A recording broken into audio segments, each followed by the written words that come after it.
Alright, so I recently finished up Just Cause 2 in my journey backwards through the series. It was definitely heavily anticipated because I've really been enjoying the games, and I've heard a lot of people agree this is sort of the cream of the crop of the series. So I just got some pre-recorded footage here in the background of doing some miscellaneous challenges and missions while we talk about the game. I will admit I did have one concern about the game going in. I think I've mentioned this when I talked about some of the other games, but I knew that the wingsuit wasn't introduced till the next game, and that's something that I really got used to with 3 and 4. So I was kind of wondering how Traversal would be in this game in terms of fun and speed. Overall, I think it almost churned out a bit like my first few sessions of Just Cause 4 before I really got accustomed to the wingsuit and I was ordering planes and helicopters to kind of get around. There was a bit more of that. I will say traveling upwards, up mountains and that kind of thing was probably more fun and rewarding in this game, in my opinion. I don't know if it was something that just didn't stand out as much with the last couple of games, or if it was a little more challenging in this game, which kind of just led to it being more rewarding and interesting to deal with. I really liked the one achievement I got to at the very end of the game, but it was really fun where you had to land so many meters up from where you begun a parachute launch, and then I kind of just saw that the main way to do it was you had to kind of scale this mountain, and you had your parachute going, you had to quickly grapple and pull yourself upward after releasing the grapple, and then you just kind of had to rapidly go back and forth with that, and it was pretty fun and pretty cool to do. Something I wish I knew about a little more beforehand. Gunplay was also something I wasn't sure quite how it would turn out. Just Cause 4 kind of used a GTA-like snap-on targeting when you're playing with a controller. Just Cause 3 had more manual aiming, so I actually have both the PC and Xbox version of 2, and I just really don't like manual aiming with the thumbsticks. I much prefer a mouse and keyboard, so I started on controller on Xbox to see if it worked out, and it did. It felt a little less precise. Or not precise, but you needed less precision with your aim, and it was just a little more forgiving, sort of arcadian fun, in my opinion, compared to 3. Although overall, if I'm playing with the controller, I would prefer what we had in 4. But honestly, I was not expecting a step up from 3 in that regard. I thought it would be something that would slowly just be worse and worse in each game, going backwards. I think it's a combination of things with, not having access to the wingsuit, how general progression works, and just the overall great design of the overall map that they have. I think I looked it up before, and this was a while ago, so maybe I'm remembering it wrong. But I think I saw that the maps kind of just get a little slightly bigger each time from 2. So 3 is slightly bigger than 2, and 4 is slightly bigger than 3. But overall, I just felt like this map felt bigger, even if it technically wasn't. And I already saw a lot of discussion of, just great things about the overall design, and I agree this is definitely the most well-designed map in the series, assuming one doesn't somehow outdo it, and hopefully that's a so far topic for hopefully future entries. But like 4, I felt like you just had so much unique biomes to go through. Like you saw me go there from like a beach to a forest. You have multiple sort of bigger cities and smaller villages. There's snowy mountaintops and desert dunes. And maybe this is just me, but I just feel like it flows a lot better than it did in 4. Almost like 4, because it had the big gimmick with the weather weapons. It felt like the map was sort of built around that, as opposed to this, where it feels like everything was built around the map, if that makes any sense. I could be completely wrong about that too. That's just the general way I felt like things kind of felt different between the two. Progression and missions were a lot different in this game than it really was in 3 and 4. Like, I feel like they went a more traditional approach with missions and just had a lot of the progression be mission based as opposed to 3 or 4, which kind of went a more destroy an enemy's presence in all these different locations throughout the map-esque approach, which would eventually unlock a main, more traditional mission. And overall, I do feel like I overall like the approach of 3 and 4 a bit more. They did a really damn good job with, just all the different missions they had. It was just really well balanced and not really super fatiguing. And the one thing I really liked too is you never knew, particularly with the faction missions, what you were gonna get.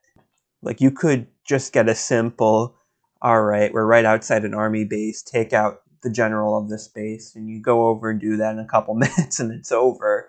Or you could have some, real stand out memorial missions that just I feel like stick out more with that kind of approach as opposed to 3 and 4 where it was kind of, their major memorial missions were based around major story events where it could have happened at any time. Like I remember the one mission where you're going to this supposedly haunted island and the inhabitants all still think World War II is going on. Or this other one where you got to infiltrate a blimp club a mile high in the sky. I think just some of these memories are going to stick out a bit more than anything else from the series I feel like that I've played so far. Although probably the weather weapons, because that was just a kind of unique, fun concept. Will probably give it a little bit of a run for its money, though, I will say. From 4. It's kind of crazy, though, because you don't even have to go through and destroy everything that an enemy has at all the different locations. I mean, you see this map right here. There's, I think, 360 some locations to clear and thousands of collectibles and items to blow up. Like 100%, like it felt like a bit much. Yeah, when I enjoyed the game, but I enjoy a lot of games and I want to, make progress through the backlog. But if I was having a crazy good time or honestly even just wanted to revisit for whatever reason, there's definitely incentive and just a shitload of stuff to do. Hell, I feel like part of what kept me from doing this sort of thing too, to go for, higher completion with the bases and that, was that you can do a lot with your grapple hook in 3 and 4, but that's not necessarily the case as much here. Like I felt like you were reliant on heavy weapons or a lot of ammo or helicopters and that to take out a lot of the structures, as opposed to 3 and 4 where your grapple hook, besides maybe 1 or 2 major structures, can pretty much get the job done with almost everything. A good 90% of things. I mentioned, if you were looking at the gameplay you saw before, but the stunt missions are here too. I didn't really do them in 4, but I did do them in 3. I will say that is probably one of the areas where I feel like 3 did it the best, because I think they were there in 4, but I just wasn't incentivized really to do them. And in 2, vehicles were a lot harder to drive and a bit frustrating at times, especially planes and high-speed vehicles. Like, I got, a little more used to it throughout playing the game, and maybe that was a specific direction they went back here, because I imagine driving at high speeds or flying a plane are, more difficult things to do, but I just find it more fun when it's, a little more approachable and less infuriating at times. Like, it's one of those things where you could be like just hitting a little cone going at a high speed in a car, and you'll just go spinning out of control or weaving sporadically back and forth trying to regain control.